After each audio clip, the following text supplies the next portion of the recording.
ಜೈ ಗುರುದೇವ್. ಈಗ ದುರ್ಲಭೋಪನಿಷತ್ತಿನ ಒಂದು ಸಂಕ್ಷಿಪ್ತವಾದ ಒಂದು ವಿವರಣೆ ಇವತ್ತು ನಾನು ಕೊಡ್ತಾ ಇದ್ದೀನಿ. ಅದಕ್ಕೆ ಮುಂಚಿತವಾಗಿ ಉಪನಿಷತ್ ಅಂದ್ರೆ ಏನು ಒಂದು ನಿಮಿಷದವರೆಗೂ ನಾನು ಕೆಲವೊಂದು ಹೇಳ್ತೀನಿ. ಉಪನಿಷತ್ ಅಂತಂದ್ರೆ ಹಿಂದಿಯ ಒಂದು ಪದ ಇದೆ. ಉಪನಿಷತ್ ಪಾಸಾನ ನಜ್ದೀಕ್ ಬೈಟ್ನ ಅಂದ್ರೆ ಗುರುವಿನ ಹತ್ತಿರ ಹೋಗೋದು ಮತ್ತು ಅವನಿಗೆ ಅತ್ಯಂತ ನಿಕಟವಾಗಿ ಕುಳಿತುಕೊಳ್ಳುವಂತ ಒಂದು ಕ್ರಿಯೆ ಏನಿದೆ ಅದನ್ನ ಉಪನಿಷತ್ ಅಂತ ನಾವು ಹೇಳ್ತೀವಿ. ಅಂದ್ರೆ ಗುರು ಅಂದ್ರೆ ಯಾರಿಗೆ? ಒಂದು ಜ್ಞಾನದ ಒಂದು ಪ್ರತಿನಿಧಿ ಅವನು ಗುರು. ಸೊ ಅವನಿಂದ ನಾವು ಒಂದು ಪಡೀಲಿಕ್ಕೆ ಪ್ರಯತ್ನ ಪಡ್ತೀವಿ. ಅದು ಸಂಗೀತ ಆಗ್ಬೋದು, ಆಧ್ಯಾತ್ಮ ಆಗ್ಬೋದು, ಅಥವಾ ಯಾವುದೇ ಒಂದು ವಿದ್ಯೆ ಆಗ್ಬೋದು, ಲೌಕಿಕವಾದ ವಿದ್ಯೆ ಕೂಡ ಆಗ್ಬೋದು. ಸೊ ಅವನಿಂದ ನಾವು ಯಾವ ರೀತಿ ತಗೊಳ್ತೀವಿ, ಆ ತಗೊಳ್ಳುವಾಗ ನಮ್ಮಲ್ಲಿ ಯಾವ ಒಂದು ಭಾವಭೂಮಿ ಸ್ಪಷ್ಟವಾಗಿರಬೇಕು. ಗುರುವಿನಿಂದ ನಾವು ಮ್ಯಾಕ್ಸಿಮಮ್ ಯಾವ ರೀತಿ ನಾವು ತಗೋಬಹುದು ಅಂದ್ರೆ, ಈಗ ನಾವು ಕೇಳ್ಬೋದು ಅವ್ರನ್ನ, ಸರ್ ನಮಗೆ ಈ ಒಂದು ಪರ್ಟಿಕ್ಯುಲರ್ ವಿಷಯದ ಬಗ್ಗೆ ನಮ್ಗೆ ಡೌಟ್ ಇದೆ, ನೀವು ಹೇಳ್ಕೊಡಿ. ಇದು ಒಂದು ಮೆಥಡ್. ಎರಡನೇ ಮೆಥಡ್ ಏನಂದ್ರೆ, you make him so happy. ಅವರನ್ನ ಅದೆಷ್ಟು ಒಂದು ಖುಷಿಯಾಗಿ ನೀವು ಇದು ಮಾಡ್ಬೇಕು ಅಂತಂದ್ರೆ, ಅವರು ತಾವೇ ಸ್ವತಃ ಅವ್ರು ಕರೆದು ಹೇಳ್ಕೊಡ್ಬೇಕು.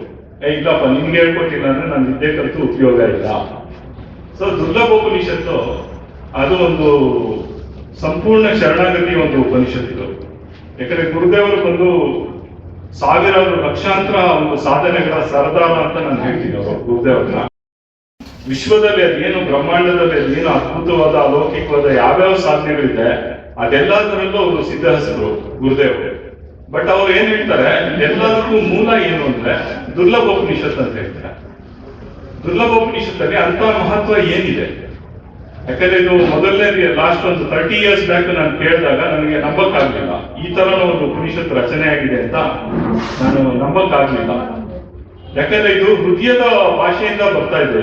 ಇದಕ್ಕೆ ಇದೇ ಇಲ್ಲ, ಅಡೆತಡೆ ಇಲ್ಲ. ಈ ಒಂದು ಉಪನಿಷತ್ತ ನೀವು 100 ಸಲ ಕೇಳಿದ್ರು ನಾನು 100 ಸಲ ಕೇಳಿದ್ದೀನಿ ಅನ್ಸುತ್ತೆ. ಆ ಒಂದು ಶ್ಲೋಕಗಳ ಒಂದು ಉಚ್ಚಾರಣೆ ಆಗಿತ್ತಿದೆ ಗುರುದೇವರು. ಮತ್ತೆ ಎಲ್ಲಕ್ಕಿಂತ ಹೆಚ್ಚಾಗಿ ಆ ಧ್ವನಿಯಲ್ಲಿ ಏನೊಂದು ಆರ್ದ್ರತೆ ಇದೆ, ಆ ಗುರುವಿನ ಬಗ್ಗೆ ಏನೊಂದು ಭಾವ ಇದೆ, ಅದು ನಾನು ಯಾವ ಗುರುವಿನಲ್ಲೂ ನೋಡಲಿಲ್ಲ. ಅದು ಹ್ಯೂಮನ್ಲಿ ಇಂಪಾಸಿಬಲ್. ಈ ಒಂದು ಪವಿತ್ರತೆ ಒಂದು ಮಟ್ಟ ನಾನು ಕಂಡಿಲ್ಲ, ಕೇಳಿಲ್ಲ ಅಂತ ಒಂದು ಉಪನಿಷತ್ತಿತ್ತು. ಅವ್ರು ಏನ್ ಹೇಳ್ತಾರೆ ಅಂತಂದ್ರೆ, ನಾವು ವಿದ್ಯೆ ಏನ್ ಕಲಿತೀವಿ ಅದು ಅಷ್ಟು ಇಂಪಾರ್ಟೆಂಟ್ ಅಲ್ಲ. ಆ ವಿದ್ಯೆ ಉಪನಿಷತ್ ಆಗಿರ್ಬೋದು, ವೇದ ಆಗಿರ್ಬೋದು, ಅಥವಾ ಬೇರೆ ಯಾವುದೇ ಒಂದು ವಿದ್ಯೆ ಆಗಿರ್ಬೋದು. ಬಟ್ ಅದನ್ನು ಯಾವ ರೀತಿ ನಾವು ಪಡಿತೀವಿ, ಯಾವ ರೀತಿ ಆ ಗುರುನ ನಾವು compulsory give that knowledge. So ಯಾವ ರೀತಿ ಅವನ್ನ ನಮ್ಮ ಕಡೆ ಅವನ್ನ ಸಂಪೂರ್ಣವಾಗಿ ನಾವು ಒಲಿಸ್ಕೋತೀವಿ ಆ ಗುರುನ.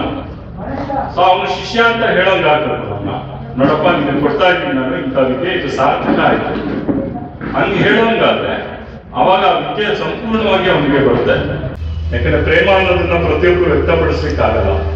ಈಗ ನನ್ನ ಒಂದು 30 ವರ್ಷದ ಒಂದು ಜೀವನದಲ್ಲಿ ನಾನು ಗುರು ಅಂತಾನೆ ಒಂದು 30 ವರ್ಷ ನಾನು ಕಳೆದಿದ್ದೀನಿ. ನನ್ನ ಇಡೀ ಜೀವನ ಗುರುಗಳಿಂದನೇ ಒಂದು ಸಮರ್ಪಿತವಾಗಿದೆ. ಬಹಳಷ್ಟು ಗುರು ಪರಂಪರೆಗಳಲ್ಲಿ ನಾನು ಬಂದಿದ್ದೀನಿ. ಅವರ ಒಂದು ಫಿಸಿಕಲ್ ಸರ್ವಿಸ್ ಮಾಡುವಂತ ಒಂದು ಸೌಭಾಗ್ಯ ಕೂಡ ನನಗೆ ಸಿಕ್ಕಿದೆ. ಬಹಳಷ್ಟು ಜನ ಗುರುಗಳಿದ್ದಾರೆ. ಮೊದಲ ಗುರುಗಳು ಬಂದು ಸಂಗೀತದ ಗುರುಗಳು, ಸಂಗೀತ ಕಲಾನಿಧಿ ಬಿನಿ ನರಸಿಂಹಮೂರ್ತಿಗಳು ಅಂತ ಹೇಳ್ಬಿಟ್ಟು, ಅವರು ತಮ್ಮ 75ನೇ ವಯಸ್ಸಿನಲ್ಲಿ ಅವರಿಗೆ ಪಾಪ ಶಾರೀರಿಕವಾಗಿ ಬಹಳಷ್ಟು ಸಮಸ್ಯೆ ಇತ್ತು. ಅವರು ಡಯಾಬಿಟಿಕ್ ಆಗಿದ್ರು. ಒಂದು ಡಯಾಬಿಟಿಕ್ ತುಂಬಾ ಅಂತಿಮ ಹಂತ ಅದು ತಲುಪಿದಾಗ ಏನಾಯ್ತು, ಗ್ಯಾಂಗ್ರೀನ್ ಆಗ್ಬಿಟ್ಟು ಅವ್ರಿಗೆ ಬಲಗಾಲನ್ನ ಬಂದು ಮಂಡಿಯಿಂದ ಮೇಲೆ ಕಟ್ ಮಾಡುವಂತ ಒಂದು ಪರಿಸ್ಥಿತಿ ಬಂತು. ಸೊ ಅವರು ಕ್ರಚಸ್ ಇಟ್ಕೊಂಡು ಓಡಾಡ್ತಾ ಇದ್ರು.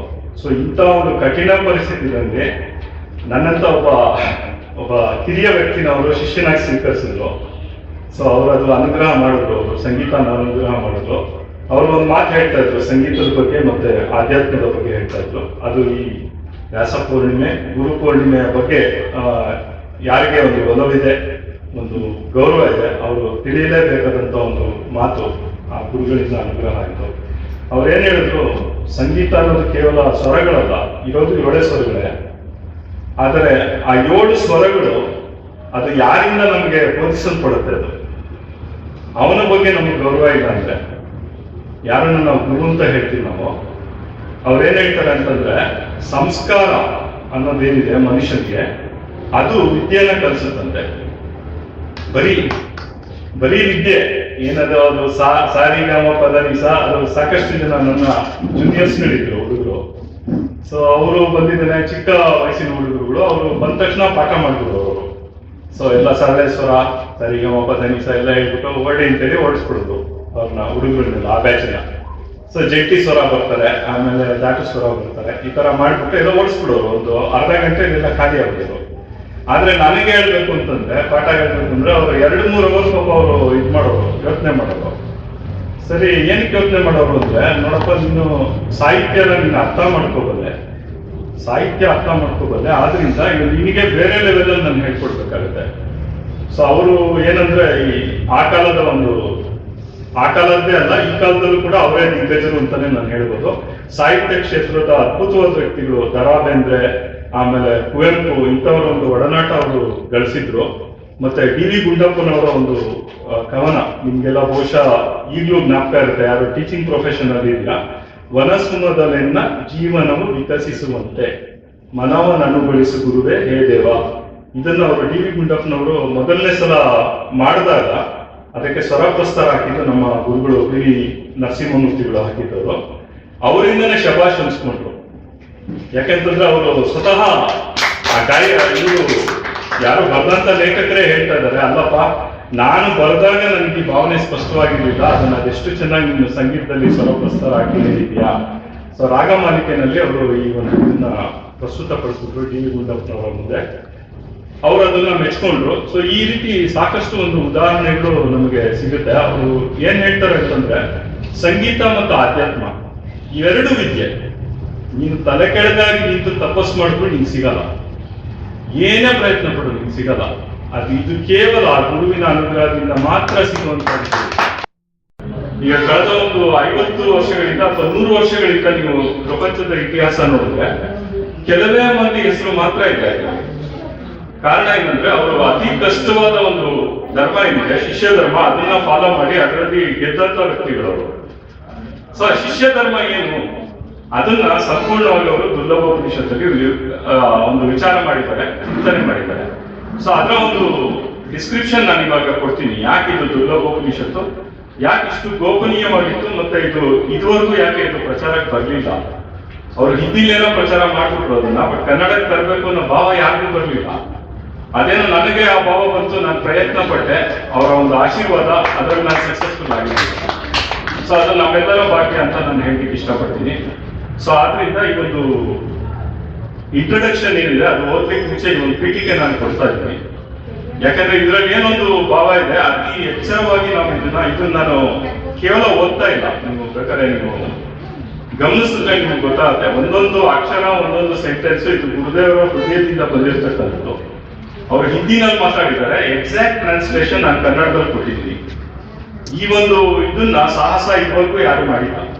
ಯಾಕಂದ್ರೆ ಯಾವುದೇ ಒಬ್ಬ ಗುರುದು ಎಕ್ಸಾಕ್ಟ್ ಟ್ರಾನ್ಸ್ಲೇಷನ್ ಯಾರು ಕೊಡಕ್ಕಾಗಲ್ಲ. ಬಹುಶಃ ಇತಿಹಾಸದಲ್ಲಿ ಇದು ಮೊದಲನೇ ಒಂದು ಸಾರಿ ನಡೀತಾ ಇರೋದಿರ್ಬೋದು. ಗುರುದೇವರಂತ ಅದ್ಭುತ ಅಲೌಕಿಕವಾದ ಗುರುದು ಒಬ್ಬ ವ್ಯಕ್ತಿ ತದ್ರೂಪ ಭಾವವನ್ನು ಕೊಡುವಂತ ಪ್ರಯತ್ನ ಪಟ್ಟಿರೋದು ಮತ್ತು ಸಕ್ಸಸ್ಫುಲ್ ಆಗಿರೋದು ಬಹುಶಃ ನಾನೇ ಹೇಳ್ತೀನಿ. ಸೊ ಇದಕ್ಕೆ ನಾನು ಪರಮಪೂಜ್ಯ ಗುರುದೇವರಿಗೆ ಹೃತ್ಪೂರ್ವಕವಾದ ಸಾಷ್ಟಾಂಗ ವಂದನೆಗಳನ್ನ ಸಲ್ಲಿಸುತ್ತಾ, ಈಗ ಈ ದುರ್ಲಭೋಪನಿಷತ್ತಿನ ಒಂದು ಮಹಿಮೆಯನ್ನ ನಾನು ತಿಳಿಸ್ತೀನಿ.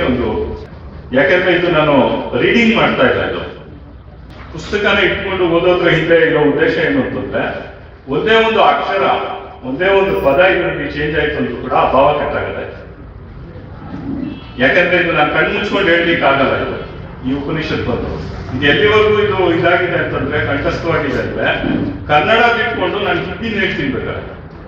ಗುರುದೇವರು ಹಿಂದಿನಲ್ಲಿ ಏನೊಂದು ಮಾತಾಡಿದ್ದಾರೆ, ಅಷ್ಟು ಸಲ ಇದನ್ನ ಇದು ಮಾಡಿದ್ದೀನಿ ನಾನು, 20 ಸಲ ಕೇಳಿ ಒಂದ್ಸಲ ಬರೀತಾ ಇದ್ದೀನಿ ನಾನು. ಅದು ಯೋಚನೆ ಮಾಡಿ, ಇದು ಒಂದು ಸೆಂಟೆನ್ಸ್ಗೆ ಎಷ್ಟೋ ಸಲ 1 hour 2 hour ತಗೊಂಡಿದೆ, ಆ ತರ ತಗೊಂಡಿದೆ. ಸೊ ಅಂತ ಒಂದು ಪ್ರಯತ್ನ ಮಾಡಿರೋದು. ಸೊ ನನ್ನ ಉದ್ದೇಶ ಏನಂದ್ರೆ, ಪಾಪ ಅವರು ಅದ್ಭುತವಾದ ಒಂದು ಕಾರ್ಯ ಮಾಡಿದ್ದಾರೆ ಗುರುದೇವರು, ಅದಕ್ಕೆ ಏನೊಂದು ಗೌರವ ಸಲ್ಲಿಸ್ಬೇಕು ಅದನ್ನ ನಾನು ಸಲ್ಲಿಸಲಿಕ್ಕೆ ಪ್ರಯತ್ನ ಪಡ್ತಾ ಇದ್ದೀನಿ.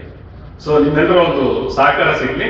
ಮತ್ತೆ ಅಟ್ ದ ಸೇಮ್ ಟೈಮ್ ಇವಾಗ ಇದು ಒಂದು ಇಂಟ್ರೊಡಕ್ಷನ್ ಏನೋ ನಾನು ಓದ್ತಾ ಇದ್ದೀನಿ. ಇದಾದ ನಂತರ ಇವತ್ತಿನ ಒಂದು ಹೈಲೈಟ್ ಏನಾಗ್ಬೋದು ಅಂತಂದ್ರೆ ಮೊದಲನೇ ಶ್ಲೋಕ ನಾನು ಉಚ್ಚಾರಣೆ ಮಾಡ್ತೀನಿ. ಯಾಕಂದ್ರೆ ಶ್ಲೋಕದ ಬಗ್ಗೆ ಒಂದು ವಿವರಣೆ ಕೊಟ್ಟು ಶ್ಲೋಕನೇ ಹೇಳಿಲ್ಲ ಅಂತಂದ್ರೆ ಪ್ರೋಗ್ರಾಮ್ ಅಪೂರ್ಣ ಆಗುತ್ತೆ.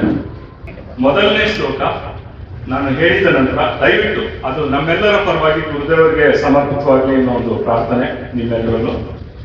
ಆ ಶ್ಲೋಕ ಹೇಳಿದ ತಕ್ಷಣ ತ್ವಮೇವ ಮಾತಾಚ ನೀವೆಲ್ಲರೂ ಜೊತೆಗೂಡಿಸಿ ಕೇಳೋಂಗಾದ್ರೆ ಆ ಒಂದು ಮಹಾನ್ ದಿವ್ಯಾತ್ಮ ನಮ್ಮ ಗುರುದೇವರಿಗೆ ಆ ಒಂದು ಪ್ರಾರ್ಥನೆ ಸಲ್ಲುತ್ತೆ. ಅದು ಸಿದ್ಧಾಶ್ರಮ ಸಾಧಕ ಪರಿವಾರದ ಪ್ರಾರ್ಥನೆ ಆಗಿದೆ. ಅದು ಕೇವಲ ಗುರುಜಿ ನಿಖಿಲ್ ಸಚ್ಚಿದಾನಂದನ ಪ್ರಾರ್ಥನೆ ಆಗೋದು ಬೇಡ. ಆದ್ರಿಂದ ಇವಾಗ ಅದು ದುರ್ಲಭೋಪನಿಷತ್ತಿನ ಬಗ್ಗೆ ನಾನೊಂದು ವಿವರಣೆಯನ್ನು ಕೊಡ್ತೀನಿ. ಇದಾದ ನಂತರ ಮೊದಲನೇ ಶ್ಲೋಕ ಹೇಳ್ಬಿಟ್ಟು ತ್ವಮೇವ ಮಾತಾಚ ಹೇಳ್ತೀನಿ. ದಯವಿಟ್ಟು ನೀವೆಲ್ಲರೂ ಅದಕ್ಕೆ ಹೃತ್ಪೂರ್ವಕವಾಗಿ ನೀವು ಧ್ವನಿಗೂಡಿಸಿದ್ರೆ ಇವತ್ತಿನ ಕಾರ್ಯಕ್ರಮದ ಪೂರ್ಣ ಲಾಭ, ಪೂರ್ಣ ಶ್ರೇಯಸ್ಸು ಅದು ನಮ್ಮೆಲ್ಲರಿಗೂ ಸಲ್ಲತ್ತೆ ಅನ್ನೋ ಒಂದು ಪ್ರಾರ್ಥನೆ ನಿಮ್ಮಲ್ಲಿ ಮಾಡ್ತಾ ಇದ್ದೀನಿ. Thank you.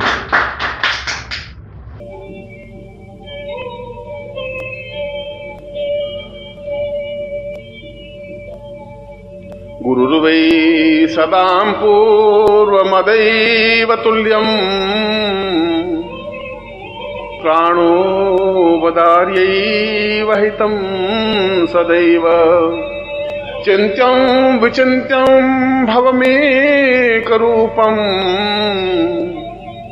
ಗುರುರ್ವೈ ಶರಣ್ಯಂ ಗುರುರ್ವೈ ಶರಣ್ಯಂ ಗುರುವೈ ಪ್ರಪನ್ನಾರ್ತವೈವಾಂ ವದೈವಂ ಅತ್ಯೋದ್ಭತಾಂ ವೈ ಪ್ರಹಿತಂ ಸದೈವ ದೇವೋತ್ತಮೇವ ಭವತಂ ಸಹಿ ಚಿಂತ್ಯ ರೂಪಂ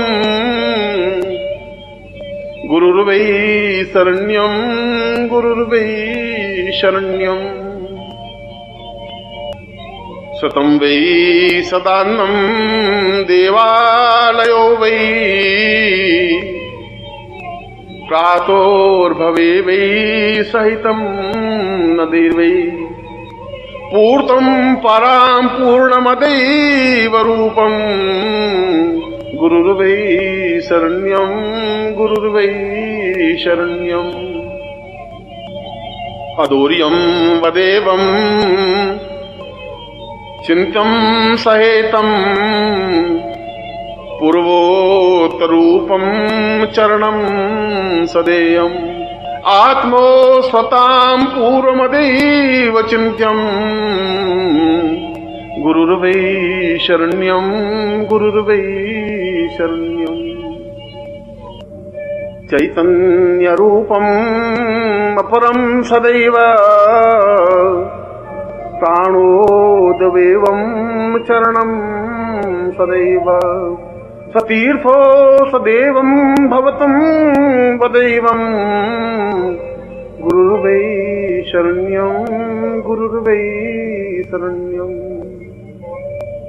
ಚೈತನ್ಯರೂಪಂ ಭವತಂ ಸದೈವ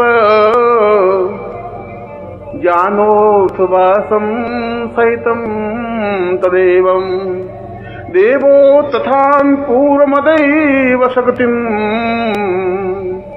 ಗುರುರ್ವೈ ಶರಣ್ಯಂ ಗುರುರ್ವೈ ಶರಣ್ಯಂ ನ ತಾತೋ ವತಾನ್ಯೈ ನ ಮಾತಂ ನ ಭ್ರಾತಂ ನ ದೇಹೋ ವದಾನ್ಯೈ ಪತ್ನಿರ್ವತೈಮಂ ನ ಜಾನಾಮಿ ವಿತ್ತಂ ನ ವೃತ್ತಿ ನ ರೂಪಂ ಗುರುರ್ವೈ ಶರಣ್ಯಂ ಗುರುರ್ವೈ ಶರಣ್ಯಂ ತ್ವದೀಯಂ ತದೇವಂ ಭವತ್ವಂ ಭವೇಯಂ ಚಿಂತ್ಯಂ ವಿಚಿಂತ್ಯಂ ಸಹಿತಂ ಸದೈವ ಆರ್ತೋ ನ ವಾತಂ ಭವಮೇಕ ನಿತ್ಯಂ ಗುರುರ್ವೈ ಶರಣ್ಯಂ ಗುರುರ್ವೈ ಶರಣ್ಯಂ ಅವತಂ ಸದೇವಂ भवतं सदैवं ज्ञानं सदैवं चिन्त्यं सदैवं पूर्णं सदैवं अवतं सदैवं गुरुर्वै शरण्यं गुरुर्वै शरण्यम्।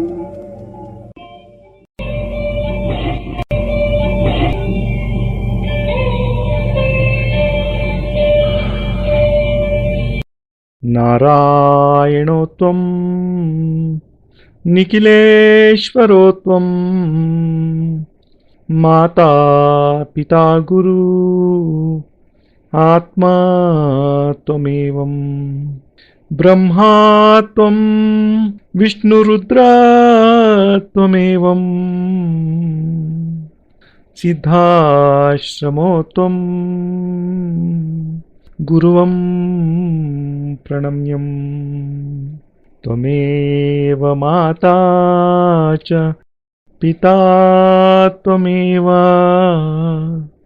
त्वमेव बन्धुश्च सखा त्वमेव त्वमेव विद्या द्रविणं त्वमेव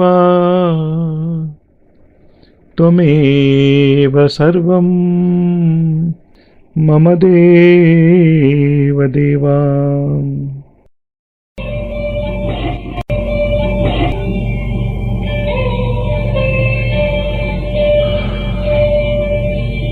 त्वदीयं वस्तु निखिलं तुभ्यमेवं समर्पयेत्।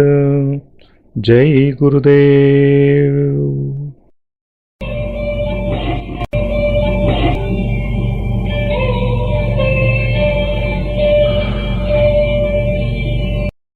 ಪರಮಪೂಜ್ಯ ಗುರುದೇವ್ ಯೋಗಿರಾಜ್ ಸ್ವಾಮಿ ನಿಖಿಲೇಶ್ವರಾನಂದಜಿ ಮಹಾರಾಜರ ಪವಿತ್ರತಮ ದಿವ್ಯ ಚರಣಾರವಿಂದಗಳಲ್ಲಿ ಸಪ್ರೇಮಪೂರ್ವಕ ಸಮರ್ಪಣೆ ಈ ಭಾವಾನುವಾದ ಅತ್ಯಂತ ಕೃತಜ್ಞತಾಪೂರ್ವಕವಾಗಿ ಗುರೂಜಿ ನಿಖಿಲ್ ಸಚ್ಚಿದಾನಂದ